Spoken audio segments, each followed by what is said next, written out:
rain pounding against the windshield. Michael pulls his old pickup truck to the curb. Through the downpour, he spots her, a woman in scrubs huddled under a bus stop shelter, shoulders shaking, not from cold, but from tears. He hesitates, remembering his promise to pick up his daughter in 20 minutes. But something in the woman's posture, defeated yet dignified, makes him roll down his window. "Need a ride?" he asks, expecting rejection. Instead, her eyes meet his, revealing exhaustion deeper than any night shift could explain. Neither knew that this rainy Tuesday in Portland would change everything. One had lost his faith in love but kept his heart open for his daughter. The other had lost everything but the compassion that defined her career. Watch until the end to discover how two broken souls from different worlds prove that healing begins when we're brave enough to shelter someone else from their storm. Michael Bennett measured his life in sawdust and promises kept. Each morning he woke before the sun touched the Portland skyline, careful not to let the floorboards creak as he prepared for another day of being both mother and father to 9-year-old Emma. His workshop below, their modest 2-bedroom apartment filled with the scent of pine and possibility. Each piece of furniture he crafted carried stories his words never could. The kitchen countertop held evidence of their morning routine. A half-empty coffee mug beside Emma's cereal bowl, decorated with cartoon characters whose names he'd memorized to make her smile. A pink hair elastic wrapped around his calloused fingers as he attempted the French braid tutorial he'd watched 3 times the night before. "Hold still, pumpkin," he'd murmur, concentration furrowing his brow deeper than any hardwood project ever could. 6 years had passed since Catherine chose career advancement in New York over their family, leaving with promises to visit that gradually faded like pencil marks on wood. The divorce papers arrived with her signature already dried, the custody agreement granting her holidays she rarely claimed. Michael never spoke ill of her to Emma, instead filling photo albums with new memories, just the two of them at the coast, at the park, in the workshop where Emma had her own little toolbox, painted sunshine yellow. His neighbors in the apartment building knew him as the man who fixed their cabinets without charging labor, just materials.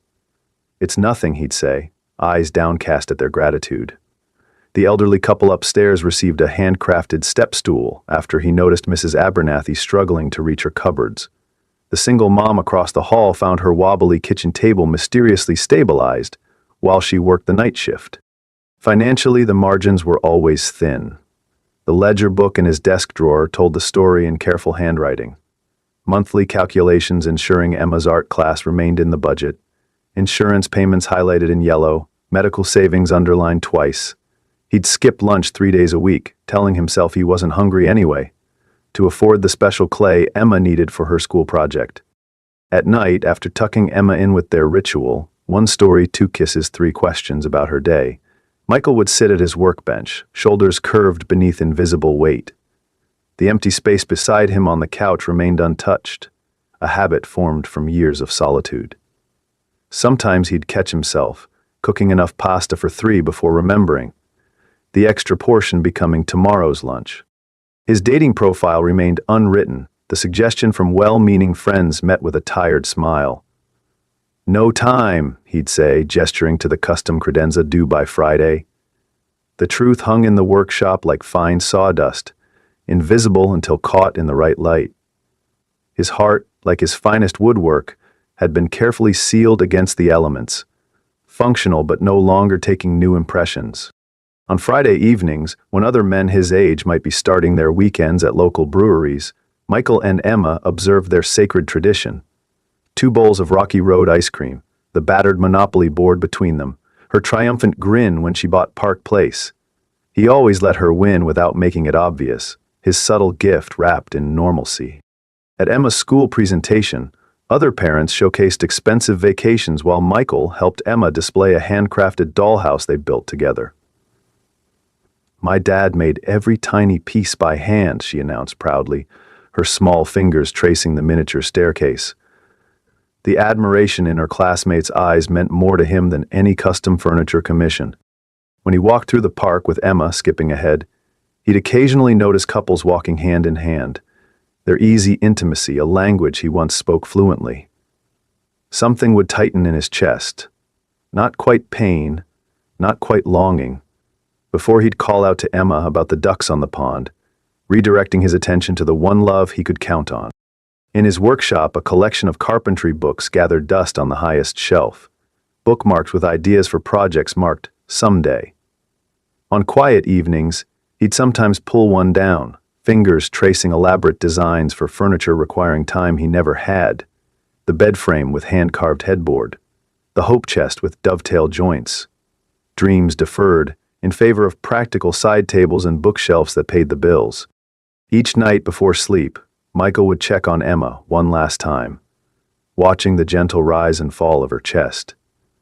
In these silent moments, he allowed himself to acknowledge the weight of solo parenting, the decisions made alone, the questions he couldn't answer, the constant fear of not being enough. Then morning would come, and with it, the quiet strength to try again. 30 miles away, and worlds apart, Sophia Chen removed her stethoscope with hands that had once been welcomed in Boston's most prestigious medical circles. Now, they trembled slightly as she charted her final notes of a 14-hour shift at Portland County Hospital. 6 months ago, she'd been Dr. Chen's protege at Boston Children's Hospital. Her research cited in medical journals, her career trajectory enviable. Today, she was simply the new nurse practitioner. Competent, but curious. Respected, but removed. Her fall from grace began with numbers on a spreadsheet that didn't add up. Patient care protocols changed without explanation. Medication brands switched to alternatives that weren't quite equivalent. When children in her ward experienced unexpected reactions, Sophia documented everything. The administration called it cost optimization. She called it dangerous. The whistleblower complaint cost her everything but her license and her integrity. Her apartment now bore little resemblance to her former Boston brownstone. A mattress on the floor, surrounded by moving boxes she hadn't found the energy to unpack. A single mug, plate, and bowl served as her entire kitchen set. The settlement money from her wrongful termination lawsuit went mostly to legal fees, with the remainder barely covering first and last month's rent on this studio apartment with temperamental plumbing. Former colleagues blocked her calls. Recommendation letters were rescinded. Online medical forums contained thinly veiled references to troublemakers who don't understand healthcare economics. Her savings account dwindled as months passed without employment, until Portland County Hospital, chronically understaffed and underfunded, became her only option. Still, certain habits remained unchanged. She still folded tiny origami cranes for her pediatric patients, a skill learned from her grandmother. She still remembered every child's name, favorite color, and fear. She still stayed late reviewing charts, looking for patterns others might miss. Excellence wasn't a choice for Sophia. It was encoded in her DNA regardless of title or salary. In Boston, her apartment had featured expensive furniture chosen by an interior decorator, yet she'd rarely spent enough time there to appreciate it. Her former fiancé, a neurosurgeon with political connections, had commented more than once about her depressing hospital stories ruining dinner parties. The engagement ended the same week as her employment, his parting words revealing the conditional nature of both relationships. "I can't be associated with this scandal." Now, Sophia walked home in rain that seemed fitting for her circumstances. Her phone battery had died hours ago, the hospital shuttle long gone. In her waterlogged purse, the last photos of her grandmother, printed on paper rather than saved digitally, dissolved into blue-tinted smears. 6 months of losses culminated in this moment, standing at a bus stop that had stopped running for the night, tears mingling with raindrops on her face. The headlights cutting through the downpour barely registered until a voice called out. "Need a ride?" The question carried no expectations, no judgment, just simple human recognition of another's distress. The pickup truck was old but immaculately maintained, much like its driver's weathered but kind face. Sophia hesitated only briefly before nodding, her practical nature overcoming caution. What more could she possibly lose? Inside the truck, the heater hummed inefficiently but earnestly. "Michael Bennett," he offered, without pressing for her name in return. The radio played softly, some local station featuring acoustic covers of songs she once knew. The windshield wipers kept imperfect time with the music, a metronome marking moments passing between strangers. His phone rang, breaking the silence. "Hey, Pumpkin," he answered, voice transforming into something gentler. "Homework trouble again?" He listened intently, glancing apologetically at Sophia. "The water cycle? Hold on." He struggled to explain evaporation, in terms a 9-year-old would understand. Without thinking, Sophia leaned closer to the phone. "Imagine the sun giving water molecules little wings so they can fly up into the sky," she offered. "Then, when they get cold enough, their wings get too heavy, and they fall back down as rain." The delighted, "Oh, I get it now," from the phone was followed by Michael's grateful smile, the first genuine connection Sophia had experienced in months. When they arrived at her apartment building, she reached for her wallet only to find it empty. Pride prevented her from explaining how she'd spent her last cash on lunch for a patient's mother who'd been at the hospital for 36 hours straight. "Pay it forward someday," Michael said simply, waving away her embarrassment.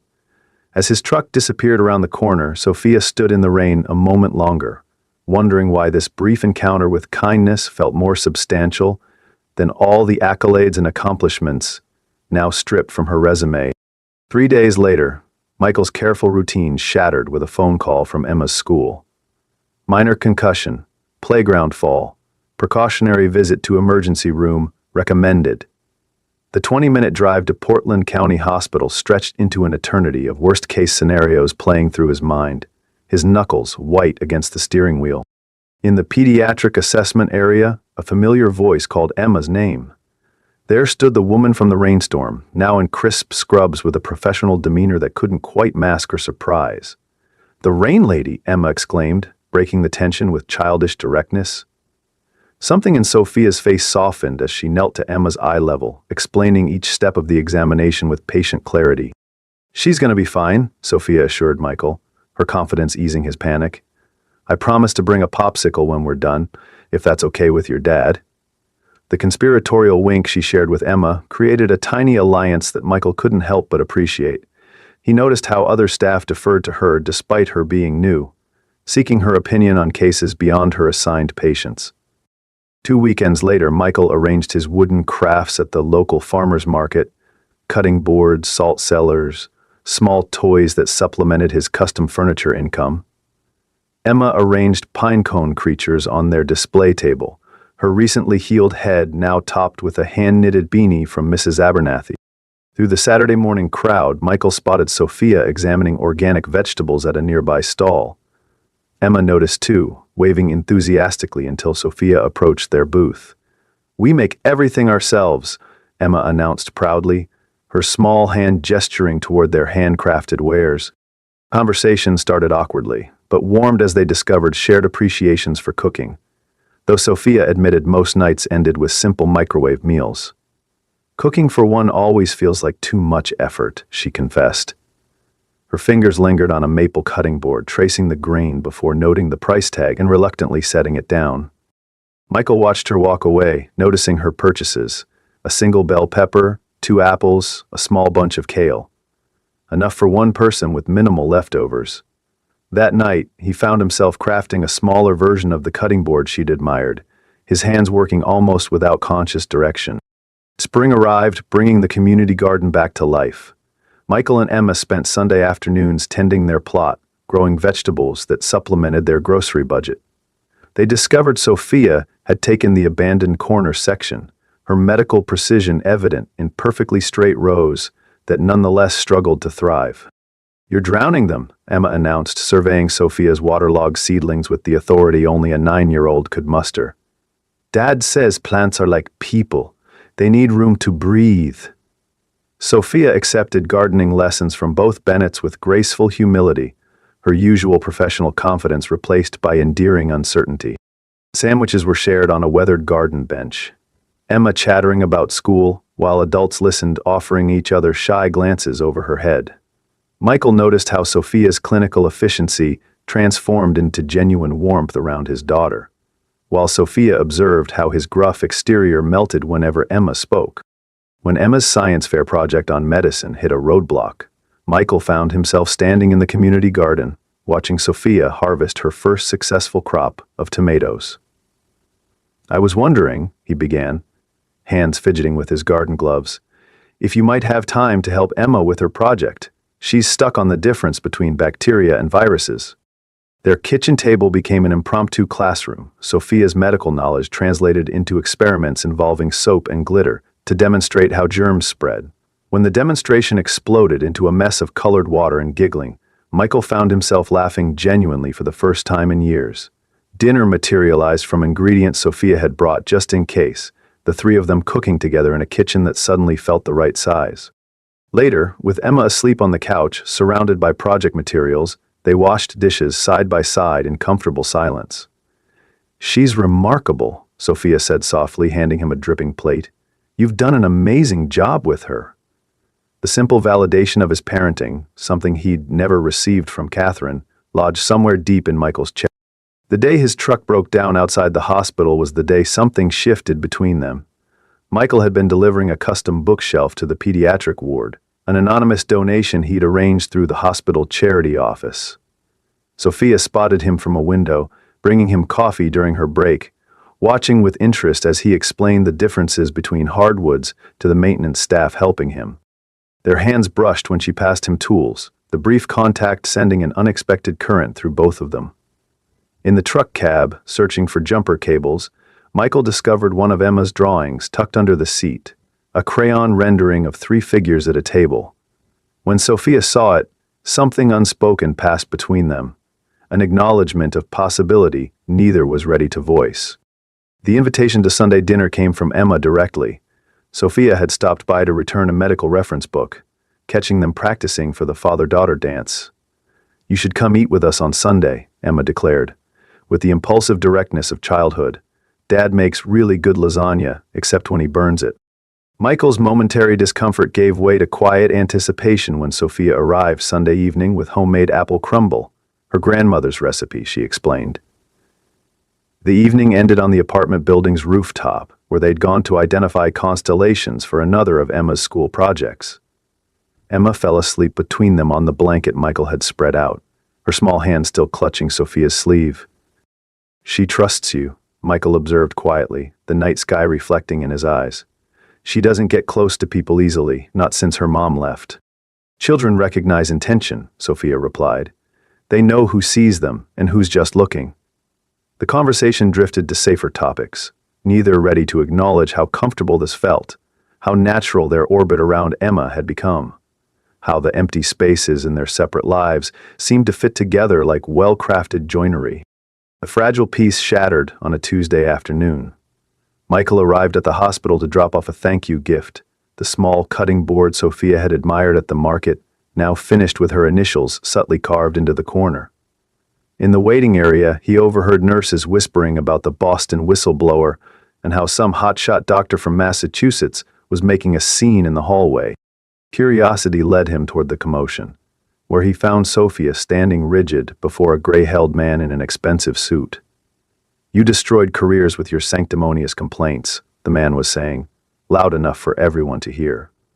"Had the nerve to question protocols established by physicians with decades more experience." Sophia's response was too quiet to hear, but her posture spoke volumes. Straight-backed, chin lifted, the same dignity Michael had first noticed at the rain-soaked bus stop. The whispers around him filled in details. Prestigious Boston hospital, patient safety allegations, professional blacklisting. The woman he'd come to know through small moments of kindness suddenly had a complicated history he knew nothing about. When she spotted him in the hallway afterward, her face fell. "Michael," she began, but he cut her off. "Were you ever going to mention that you're not just a nurse, that you had some big-shot career before slumming it here in Portland?" The words came out harsher than intended, protective instincts flaring. "What else haven't you told us?" The staff lounge provided minimal privacy for her explanation. How she'd discovered dangerous corner-cutting in patient care protocols. How reporting it through proper channels led nowhere. How going public cost her everything professionally. "I reported what was happening to children like Emma, and for that I lost my home, my savings, my career." Her voice remained steady, even as her hands trembled. "I did what was right and lost everything except who I am." Something in her words triggered Michael's deepest insecurity. You'll leave eventually for something better, they always do. The ghost of Catherine hovered between them. We're just your small-town rehabilitation project until your real life gets reinstated. Sophia's expression hardened. You don't get to decide my intentions based on your past. She gathered her composure like a shield. Not everyone leaves, Michael. Some of us get left behind, too. The weeks that followed held an emptiness that surprised Michael with its depth. He stopped responding to Sophia's texts, made excuses when she visited his workshop. Emma's confusion turned to quiet hurt, her questions about Nurse Sophia gradually tapering into silence. A letter arrived, addressed in Sophia's precise handwriting. Michael left it unopened on his dresser, unable to face either her explanations or his own overreaction. In their separate spaces, both struggled with regrets. Michael sanded the same table leg until it was too thin to use, his mind replaying words spoken in anger. Sophia arranged and rearranged her sparse belongings, considering for the first time that perhaps Boston had never really been home at all. The school's spring art exhibition brought matters to a head. Emma's featured drawing showed 3 figures in a garden: a tall man with carpenter's tools, a small girl with pigtails, and a woman in scrubs planting flowers. My family, read the childish handwriting across the top. Michael stood before it, something crumbling inside his carefully constructed defenses. That evening he attempted to call Sophia, only to discover her number disconnected. The visit to her apartment revealed a landlord clearing out abandoned belongings. Left yesterday, the man shrugged. Said something about heading back east. Michael found her packing the last of her meager possessions into her car behind the hospital. You're running away, he accused, voice rough with emotion. Just like my wife did. I'm leaving because I've been offered my old position back, Sophia countered, continuing to load boxes. With a formal apology and settlement. The hospital board reviewed my evidence and fired the administration responsible. Her voice held no triumph, only exhaustion. I've been vindicated, Michael. Isn't that what everyone wants? His bitter response revealed the wound beneath his anger. So you get your fancy career back. We were just your small-town distraction. The pain in her eyes matched his own. No. You were the first real home I've ever known. The admission hung between them. Too honest to dismiss. Too raw to embrace. Emma's drawing fell from Michael's pocket during their standoff. Sophia returned it without looking at the image. She deserves someone who'll stay forever. The words carried the weight of her own childhood losses. Her parents' academic careers that moved them every few years, never allowing roots to form. As he drove home alone, Michael realized he was repeating his wife's mistake. Choosing fear over love. Choosing the safety of resentment over the risk of trust. But knowing the pattern didn't show him how to break it, how to unlearn the protective instincts that had kept him functioning as a single father for 6 years. 2 weeks passed in a fog of routine and regret. Then came the night Emma's temperature spiked to 103 degrees, her small body burning with fever that wouldn't respond to children's medicine. The emergency room overflowed with weekend cases, the triage nurse apologetic about the hours-long wait despite Michael's growing panic. Emma's condition deteriorated as they waited, her usual chatter replaced by listless silence. Michael overheard a nurse mention the pediatric specialist who had just returned from Boston, brought in specifically for difficult cases. When Sophia appeared in the doorway of their curtained alcove, the relief that flooded him was almost physical. Professional distance governed her approach as she examined Emma, her voice gentle but clinical.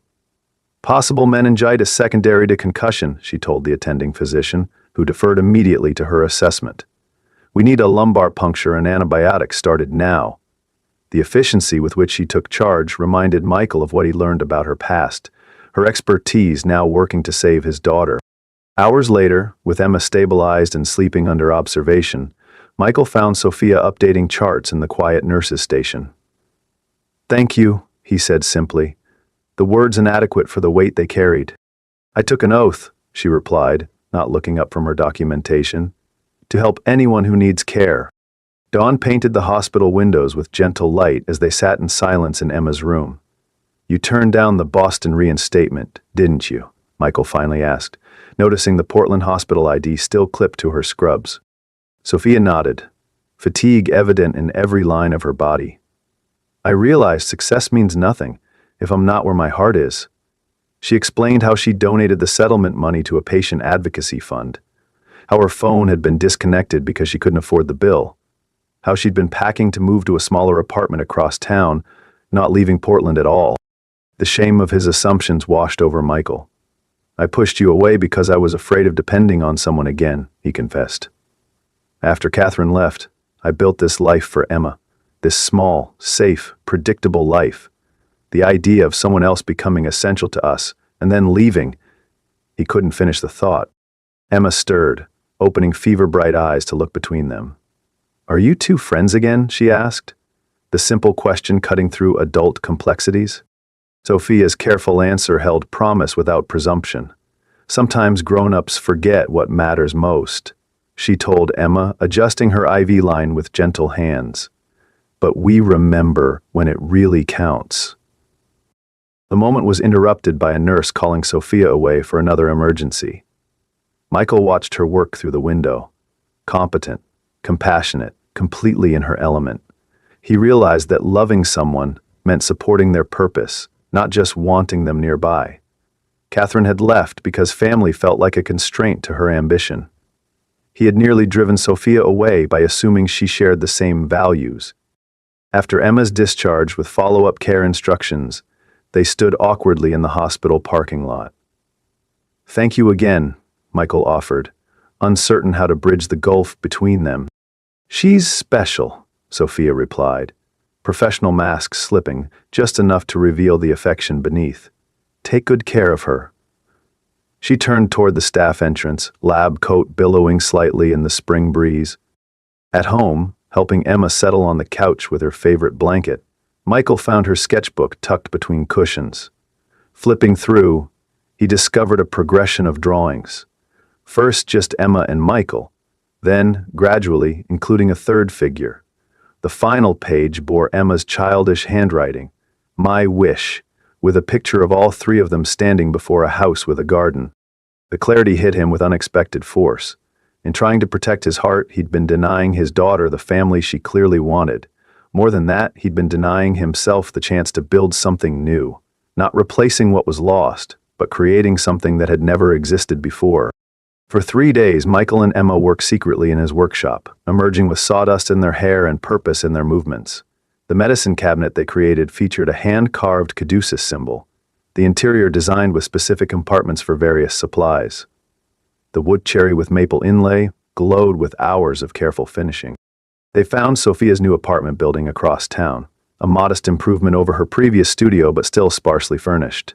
She was helping an elderly neighbor carry groceries upstairs when they arrived, her scrubs exchanged for faded jeans and a Boston Medical sweatshirt with sleeves pushed up to the elbows. Emma ran to her immediately, brandishing a drawing. "We made you something." The caution in Sophia's expression gave way to surprised joy at seeing them both. Michael stepped forward, heart hammering against his ribs. "You lost everything standing up for what's right," he said quietly. "I almost lost everything being afraid to stand up for what matters."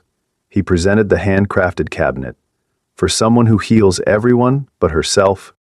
Inside the cabinet's central compartment, he'd placed a small note beside a jar of bath salts Emma had helped make. "Healers need healing too." Sophia's fingers traced the woodwork, the medical symbol, the carefully crafted hinges. "This is beautiful," she whispered, the simple words carrying layers of meaning neither adult was ready to fully express. Emma tugged at Sophia's sleeve. "Can we have dinner together? Dad burns spaghetti." Her innocent request created a bridge across the complicated terrain of adult fears and hopes. "I think," Sophia said carefully, looking at Michael with a question in her eyes, "that building anything worthwhile takes patience and daily choice." Michael nodded, understanding the deeper meaning. "And willingness to learn from mistakes," he added, holding her gaze. 6 months later, Sophia's apartment walls featured several of Michael's smaller woodworking pieces, while Emma's drawings claimed prominent space on the refrigerator. Michael had expanded his workshop to include a small clinic space, where Sophia offered free care one evening each week to families without insurance. Their community garden plot flourished under Emma's enthusiastic, if sometimes misguided, care. Sunday dinners had become a tradition that gradually expanded to include neighbors who had become an extended family of sorts. Michael's wedding ring, long stored in his dresser drawer, had been transformed into a pendant Sophia sometimes wore, not erasing the past, but transforming it into something new. When the prestigious Boston Children's Hospital sent Sophia another offer, she opened the letter with Michael beside her. Together they decided her skills would serve better in their growing community clinic than in the hospital hierarchy she'd once valued. Michael supported her dreams rather than fearing them, while Emma thrived in the stable family unit they were carefully building. On the one-year anniversary of their rainy first meeting, they broke ground on a combined workshop/clinic space. The local newspaper covered the story of the nurse whistleblower and carpenter creating healthcare access in an underserved neighborhood. Other medical professionals had begun volunteering their time, drawn by Sophia's vision and dedication. Emma led tours for her school class, proudly introducing my dad and Sophia to her friends. The adults exchanged glances over her head, their private understanding deepening with each passing day. "Sometimes you have to lose your way to find your purpose," Michael observed one evening, watching Sophia organize supplies for the clinic's opening. "And sometimes you have to lose everything to recognize what truly matters," she replied, her hand finding his across the workbench. Rain fell again, an echo of their first meeting. Michael pulled his truck to the curb, but this time Sophia waited with an umbrella, Emma between them holding both their hands. Inside their front door, 3 sets of rain boots stood in a row. Different sizes, but equally muddy from the garden, a visible symbol of the family formed by choice rather than circumstance. "Some storms wash away what we thought we wanted," Sophia murmured, watching the rain through the window, revealing what we truly need. True love isn't about finding someone perfect. It's about finding someone who stays, even when life isn't. If this story reminded you that second chances require courage, and that family is built through daily choices to remain, share it with someone who needs to believe that after every storm, new growth is possible.